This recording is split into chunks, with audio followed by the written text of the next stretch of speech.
دارم بابا. چطوری؟ من خوبم. مرسی.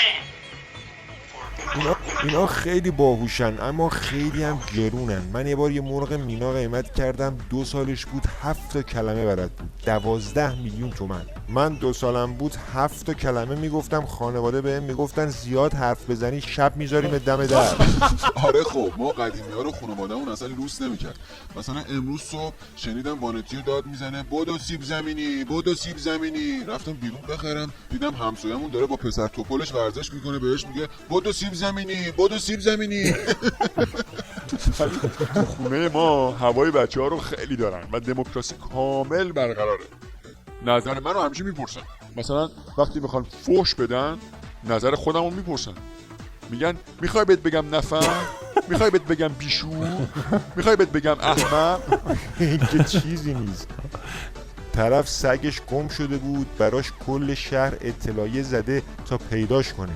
بعد من با رفیقام بیرون بودم، دیر رسیدم خونه. سر کوچه همسایه‌مون منو دید، سریع زنگ زد به بابام، گفت قبر نخر زنده است.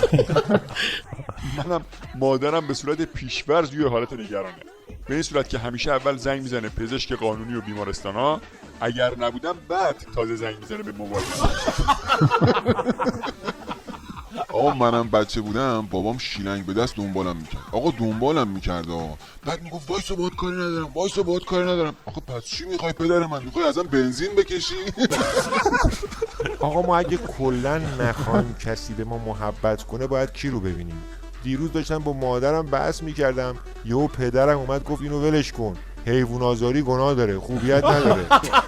کلا زمان ما اینجوری نبود که مثل الان انقدر به بچه‌ها توجه داشته باشه. 13 سالم که بود اسباب کشی کردیم، مادرم اینا یادشون رفت منو با خودشون ببرن.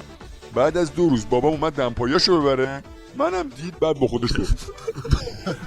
البته با همه این ناملایمتی ها من همیشه حرفا و نصیحتاشون رو گوش میدم. هیچ وقتم یادم نمیره آخرین جمله‌ای که پدر بزرگم قبل از فوتش بهم گفت. چی گفت؟ گفت اینقدر نردبون رو تکون نده ابله.